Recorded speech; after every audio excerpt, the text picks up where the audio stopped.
Então agora a gente vai falar sobre um tema que é um tema bem polêmico, um tema sempre aí que mexe no nosso bolso, mas é um tema que a gente tem. Eu vou falar assim, ó. O grande problema, a grande crítica que eu tenho, acho que a maioria de nós temos quando a gente vai falar sobre o sistema tributário municipal especificamente, que é o que a nossa lei orgânica trata, é nós ter certeza que o que eu estou pagando ali de tributo, ele volta para mim. Então, quais são as taxas, desculpa, quais são os tributos que o meu município pode uh, cobrar? Ele pode ali instituir impostos, pode instituir taxas, pode instituir contribuição de melhoria e também pode fazer uma contribuição de iluminação pública. São os 4 tributos que o município pode colocar ali, pode nos cobrar. Então, imposto, a gente sabe, ali tem imposto, o IPTU, territorial urbano, tem, o imposto é o mais comum. Das taxas, aí a gente pode pensar lá na taxa lá da fiscalização sanitária, uma taxa de publicidade, por exemplo, contribuição de melhoria, ele decorrente de obras públicas, né? Então, acontece uma obra pública ali, pode ser criada essa contribuição de melhoria, e a contribuição de iluminação pública, ela fala por ela mesmo. E aí esse texto aqui, né, essa tela aqui eu já vi cair em prova municipal aí, né? Não é que eu fiz tanta prova, é que eu gosto de estudar através de questões. Quando eu preparo material mais específico para enfermagem, como é um conteúdo muito extenso, eu sempre indico que os estudos sejam feitos a partir de questões que caiam em concurso público. Então eu tenho o hábito de pesquisar, de acordo com a temática que eu estou estudando, questões de concurso público anteriores. Se eu consigo acesso à banca, melhor. Senão eu vou fazendo a busca aí de maneira geral. E essa aqui é uma tela que eles perguntam. Eles podem perguntar, eu já vi perguntar quais são os tributos que o município cobra. E aí isso eu peço para te riscar aí, passar um marca-texto aí no teu material, que são os impostos, as taxas, a contribuição de melhoria e a contribuição de iluminação pública, são esses 4.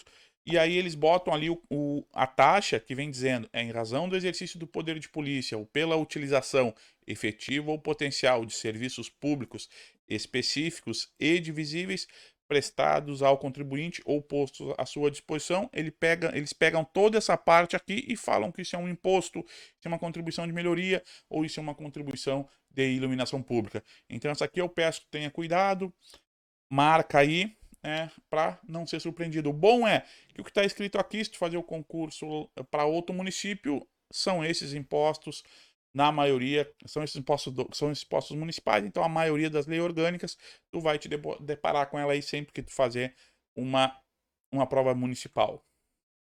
Então, sobre os tributos, né? Que o município pode instituir sempre que possível, os impostos terão caráter pessoal e serão graduados segundo a capacidade econômica do contribuinte, facultado à administração pública, especialmente para conferir efetividade a esses objetivos, identificar, respeitados os direitos individuais nos termos da lei, o patrimônio, os rendimentos e as atividades econômicas do contribuinte. A ideia aqui é que quem tenha mais, pague mais, né? Resumidamente, bem resumido, é o que está querendo dizer essa parte aqui da nossa lei orgânica. As taxas não poderão ter por base de cálculo própria de impostos, marque isso aqui também, porque isso aqui também cai, tá? Então aqui assim, as taxas não poderão. Aí pode ter lá, a taxa poderá ter base de cálculo própria de imposto. As taxas não poderão ter. Então, e é vedado, é proibido ao município exigir ou aumentar um tributo sem lei que o estabeleça. Então, para mexer ali quanto a gente paga ali no imposto, na taxa, na contribuição de melhoria, na contribuição de iluminação pública, antes de nos cobrar, tem que ter uma lei ali que estabeleça ali o aumento ou quanto nós vamos, a criação dessa contribuição. Aqui no município de Capão do Leão há uma discussão sobre a contribuição aí de iluminação pública, né, que não avança. É proibido ao município também instituir tratamento desigual entre contribuintes que se encontram em situações equivalentes, proibida qualquer distinção em razão de ocupação profissional ou função por eles exercida, independente da denominação jurídica dos rendimentos, títulos ou direito. O que que isso quer dizer, né, gente? E se eu e tu que está vendo essa aula, nós ali, nossa situação é equivalente, ou seja, nós temos um terreno no mesmo lugar, do mesmo tamanho, não faz sentido cobrarem menos para mim porque eu sou amigo do prefeito. Não, é isso que vem nos dizer aqui essa parte da lei orgânica. Também é proibido ao município utilizar um tributo como efeito de confisco. A gente fala do 1 e do 3, e agora na próxima tela a gente vai falar vamos falar mais detalhadamente de alguns outros aí que vem dizendo aí que não, o que, que o município não deve fazer, e eles acabam tendo um pouquinho mais de informação. Então, no 3, é vedado ao município cobrar tributos em relação a fato gerador ocorrido antes do início da vigência da lei que os houver extinguido ou aumentado. Ou seja, ele vem falar um pouquinho, muito parecido com o que a gente falou antes. O poder público, o município, ele não pode me cobrar algo. Agora ele cria a lei agora, ele fala, vou te cobrar agora, mas tu já tinha lá atrás. Não, só pode me cobrar depois da lei existente. Se o que eu fazia, eu tinha um terreno antes, agora eu não tenho mais. Não, então vou te cobrar lá adiante. Não, vou te cobrar o retroativo para trás. Não, o imposto começa a cobrar a partir de agora, a partir da criação da lei. No mesmo exercício, é proibido ao município também cobrar tributos no mesmo exercício financeiro em que haja sido publicado a lei que um instituiu ou aumentou. E aí tem aqui, para nesse artigo aqui, né, nessa orientação desse inciso aqui, tem que dar uma olhadinha lá na Constituição Federal, que tem algumas diferenças. Não vou entrar na Constituição Federal, mas não vou te deixar sem acesso a ela. Então ela vai estar aqui nos materiais, para se tu quiser pesquisar, todos os artigos aí que falam aí na nossa lei orgânica, tu pode pesquisar ali, mas acho muito difícil cair. Não dá para bater 100% que não caio, né? Banca é banca. É o que eles botam lá na prova, mas não vou ficar citando aqui a Constituição Federal texto por texto, tá bem? Também é proibido ao município, né, instituir imposto sobre patrimônio, renda ou serviços um dos outros. É extensiva às autarquias e às fundações instituídas e mantidas pelo poder público, no que se refere ao patrimônio, à renda e aos serviços vinculados às suas finalidades essenciais ou às leis decorrentes. Também é proibido o município instituir imposto sobre templos de qualquer culto. Compreendem somente o patrimônio, a renda e os serviços relacionados com as finalidades essenciais da entidade. C. Também é proibido instituir imposto sobre patrimônio, renda ou serviço dos partidos políticos, inclusive suas fundações, das entidades sindicais, dos trabalhadores, das instituições de educação e de assistência social, sem fins lucrativos, atendidos os requisitos da lei, compreendendo também somente o patrimônio, a renda e os serviços relacionados com as finalidades essenciais das entidades. Instituir imposto sobre livros, jornais, periódicos e o papel destinado à sua impressão. Ainda em relação ao que é proibido ao município, a nossa lei orgânica nos ensina ali que qualquer subsídio ou isenção, redução de base de cálculo, concessão de crédito presumido, anistia ou remissão relativos a impostos, taxas ou contribuições só poderá ser concedido mediante lei específica, federal, estadual ou municipal que regulamente as matérias. E tem que ter a Constituição Federal ali como referência. E a lei pode também atribuir a sujeito passivo de obrigação tributária a condição de responsável pelo pagamento de imposto ou contribuição, cujo fato gerador deva ocorrer posteriormente, assegurada a imediata e preferencial restituição da quantia paga, caso não se realize o fato gerador presumido. Então, compete ao município instituir os impostos sobre propriedade predial e territorial urbana, transmissão intervivos e serviços de qualquer natureza. Então, os impostos municipais, propriedade predial e territorial urbana, o 2 ali que é o transmissão intervivos a qualquer título por ato oneroso de bens imóveis, por natureza ou a cessão física e de direitos reais sobre imóveis, exceto os de garantia, bem como cessão de direitos à sua aquisição. Aqui a gente pode pensar que aqueles impostos para compra e venda aí de imóvel, né? Não incide sobre a transmissão de bens ou direitos incorporados ao patrimônio de pessoa jurídica em realização de capital, nem sobre a transmissão de bens ou direitos decorrentes de fusão, incorporação, cisão ou extinção de pessoa jurídica, salvo se nesses casos a atividade preponderante do adquirente for a compra e venda desses bens ou direitos, locação de bens imóveis ou arrendamento mercantil. Então, também, sobre a transmissão inter vivos, compete ao município da situação do bem. 3, o outro tipo de imposto, né? Serviços de qualquer natureza. Aí ele orienta aqui a nossa lei orgânica que não compreende que está lá, não compreende, né? Os que estão lá no artigo 155.2 da Constituição Federal. E sobre o serviço de qualquer natureza, o município ele vai fixar suas alíquotas máximas e mínimas, excluir da incidência exportações de serviços para o exterior e regular a forma e as condições como isenções, incentivos e benefícios fiscais serão concedidos e revogados.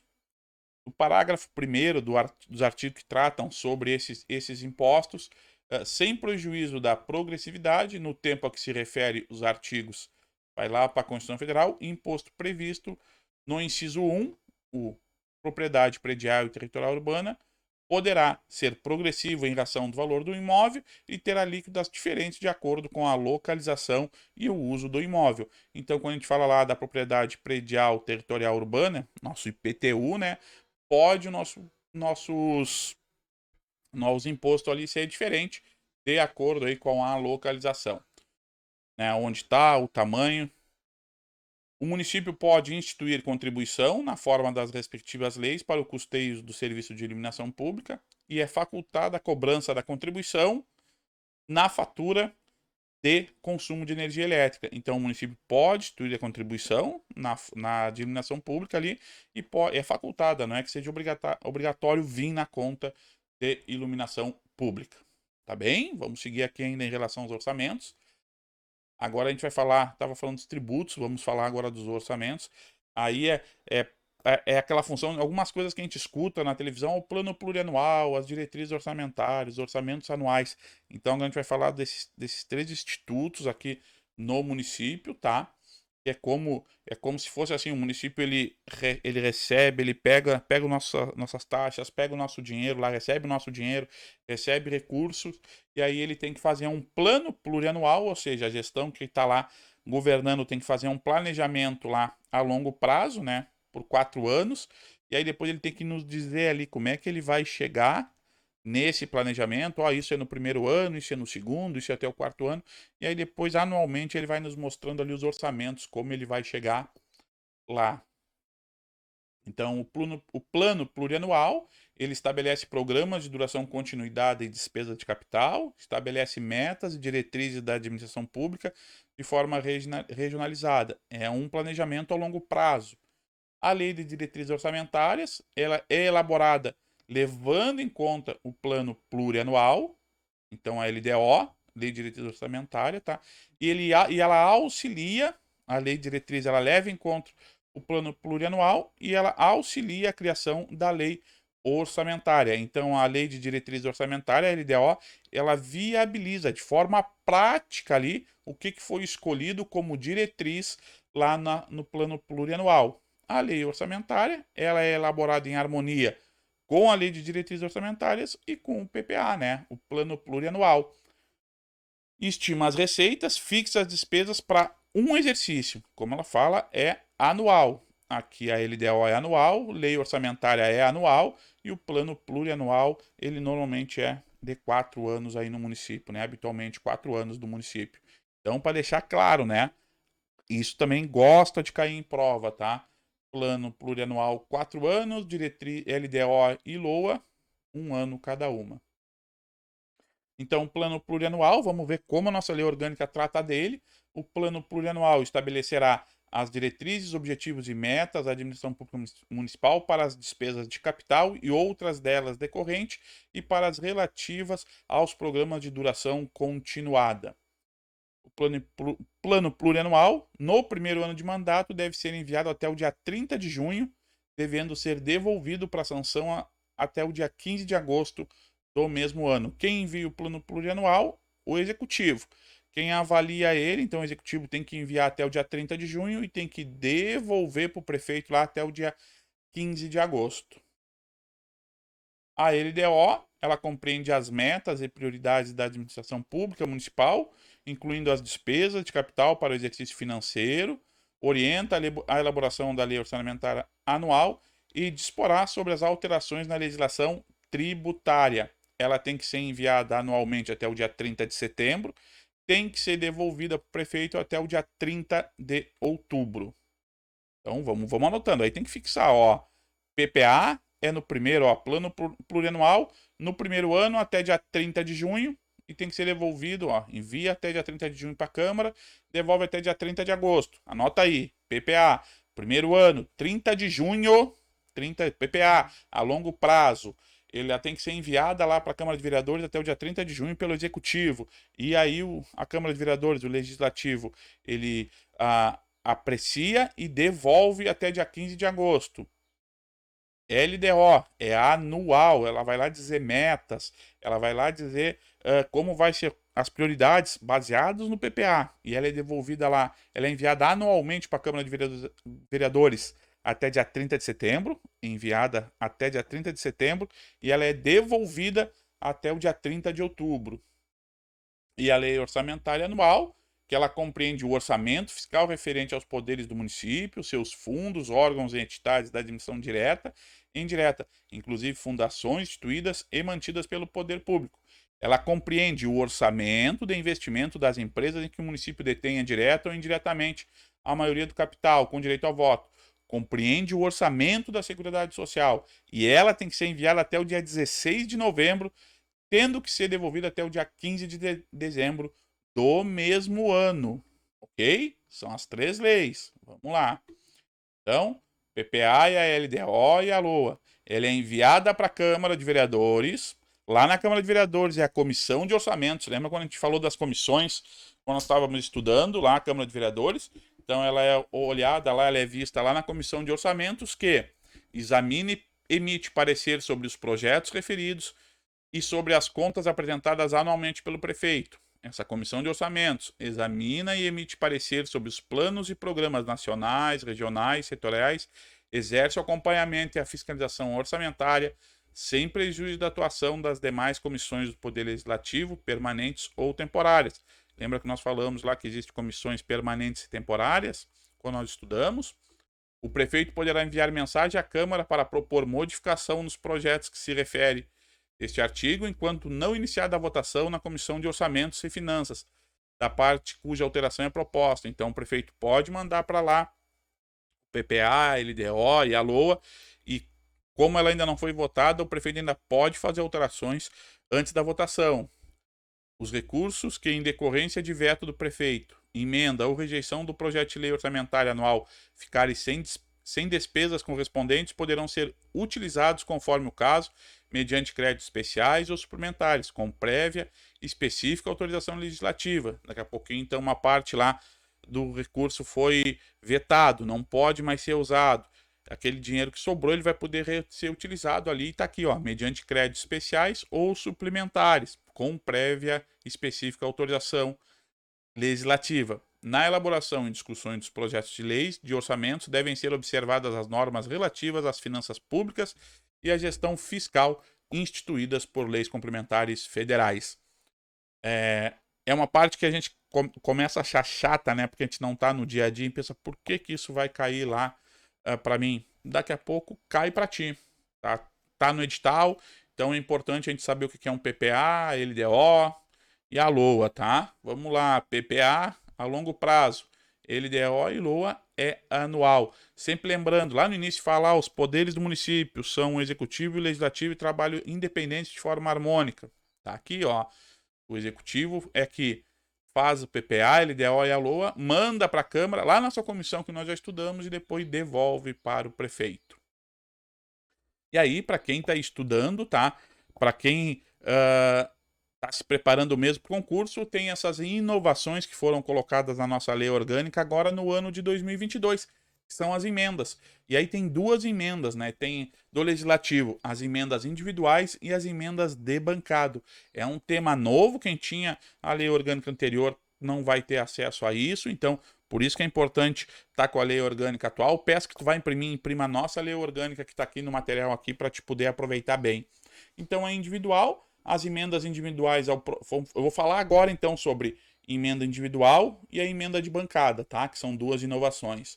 As emendas individuais, a nossa lei orgânica nos ensina que as emendas individuais ao projeto de lei orçamentária serão aprovadas no limite de 1,2% da receita corrente líquida prevista no projeto encaminhado pelo Poder Executivo, sendo que a metade desse percentual será destinada a ações e serviços públicos de saúde. A execução do montante destinado às ações e serviços públicos de saúde das emendas individuais ao projeto de lei orçamentária, inclusive custeio, será computada para fins do cumprimento do que diz lá no inciso 3º do parágrafo 2º do artigo 198. Então é que lá na Constituição ela fala quanto deve ser gasto na saúde, né? E aqui ele vem falando sobre isso. Vedada a destinação para pagamento de pessoal ou encargos sociais. Ainda em relação individual, é obrigatória a execução orçamentária e financeira das programações das emendas individuais ao projeto de lei orçamentária, em montante correspondente a 1,2% da receita corrente líquida realizada no exercício anterior, conforme os critérios para execução equitativa da programação definida na lei complementar prevista lá na Constituição Federal no seu artigo 165, parágrafo 9º. Já em relação às emendas de bancadas, né, é obrigatória a execução orçamentária e financeira das programações de todas as emendas de iniciativa de bancada, no montante de até 1% da receita corrente líquida, realizada no exercício anterior, conforme os critérios para a execução quantitativa da programação definidos na lei complementar prevista lá no artigo 165, parágrafo 9. Quando versarem sobre início de investimentos com duração de mais de um exercício financeiro ou cuja execução já tenha sido iniciada, deverão ser objeto de emenda pela mesma bancada a cada exercício até a conclusão da obra ou do empreendimento. Essa é uma inovação, eu não vi ainda, eu nem não tinha visto numa outra emenda, numa outra lei orgânica municipal, é uma inovação nossa do município aqui. Então, até para conhecimento é bom a gente saber, né? A gente vê e é sempre bom ter uma leitura. Daqui a pouquinho, como é de 2022, eles acabam cobrando ali na prova. Então, é bom a gente estar bem atento aí a esse texto aí, que é tão recente. Agora, sobre as duas emendas, não serão de execução obrigatória nos casos dos impedimentos de ordem técnica.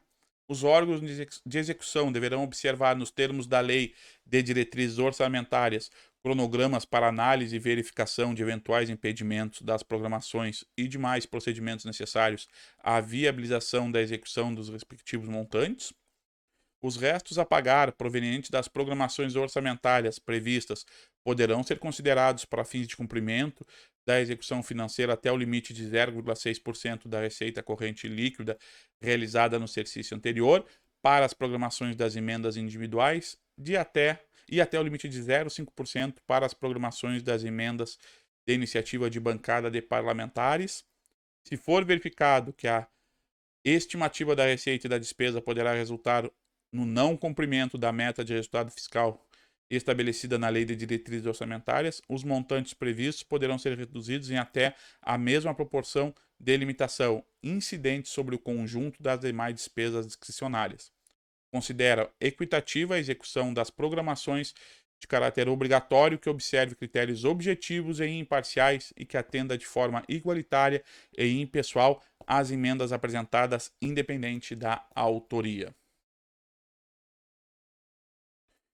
É proibido no orçamento ali, então, o início de programas ou ações não incluídos na lei orçamentária anual. Então, para fazer alguma coisa, para iniciar uma obra, para iniciar algum programa, tem que estar ali, ter sido previsto ali na lei orçamentária anual. É proibido a realização de despesas ou assunção de obrigações diretas que excedam os créditos orçamentários ou adicionais. É proibido também a realização de operações de crédito que excedam o montante das despesas de capital ressalvadas autorizadas mediante créditos suplementares ou especiais com finalidade precisa, aprovado pelo Poder Legislativo por maioria absoluta. É proibido a vinculação de receitas de impostos e transferência a órgão, fundo ou despesa, ressalvadas a destinação de recursos para manutenção e desenvolvimento do ensino, as ações de serviços públicos de saúde, a garantia de débitos para com a União e com o Estado e a prestação de garantia às operações de crédito por antecipação de receita. É proibido a abertura de crédito suplementar ou especial sem prévia autorização legislativa e sem indicação dos recursos correspondentes. É proibido a transposição, o remanejamento ou a transferência de recursos de uma categoria de proclamação para outra ou de um órgão para o outro sem prévia autorização legislativa. Também é proibido a concessão ou utilização de créditos ilimitados. Também a utilização sem autorização legislativa específica de recursos do município para suprir necessidade ou cobrir déficit de empresas ou qualquer entidade que o município participe. Também a instituição de fundos de qualquer natureza sem prévia autorização legislativa e nenhum investimento cuja execução ultrapasse um exercício financeiro poderá ser iniciado sem prévia inclusão no plano plurianual ou sem lei que autorize a inclusão sob a pena de crime de responsabilidade. Os créditos especiais e extraordinários terão vigência no exercício financeiro em que forem autorizados, salvo se o auto de autorização for promulgado nos últimos 4 meses daquele exercício, em hipóteses que poderão ser reabertos nos limites de seus saldos mediante a indicação de recursos financeiros provenientes do orçamento subsequente, ao qual serão incorporados. A abertura de créditos extraordinários somente será admitida para atender às despesas imprevisíveis e urgentes decorrentes de calamidade pública. Os recursos correspondentes às dotações orçamentárias, compreendidos os créditos suplementares e especiais destinados ao Poder Legislativo, ser-lhe-ão entregue até o dia 20 de cada mês em duodécimos, na forma da lei complementar a que se refere o artigo 165, parágrafo 9º da Constituição Federal. As despesas com publicidades dos poderes do município deverão ser objeto de crédito orçamentário específico. A despesa com pessoal ativo e inativo não poderá exceder os limites estabelecidos em lei. A concessão de qualquer vantagem ou aumento de remuneração, a criação de cargos ou alteração de estrutura de carreira, bem como a admissão de pessoal a qualquer título pelos órgãos e entidades da administração direta ou indireta, inclusive fundações instituídas e mantidas pelo poder público, só poderão ser feitas se houver prévia dotação orçamentária suficiente para atender às projeções de despesa de pessoal aos acréscimos delas decorrente, se houver autorização específica na Lei de Diretrizes Orçamentárias, ressalvadas as empresas públicas e a sociedade de economia mista, e se atendidas as disposições lá no artigo 17 da Lei Complementar número 101, de 4 de maio de 2000. Encerramos aqui mais uma parte, então, falamos dos tributos e do orçamento. Mais uma vez, como é muito longe de nós, a gente não convive muito, acaba que é um tema novo para muitos de nós, então é chato, sei que às vezes parece chato, mas são esses temas chatos que a gente estudando bastante, a gente consegue passar no concurso público, porque poucos vão estudar. E eu falo sempre, mais importante de como eu estou falando, de como a aula está transcorrendo, ou do conteúdo que está sendo feito, é o quanto tu está te preparando para o concurso público, tá bom? Abraço, seguimos!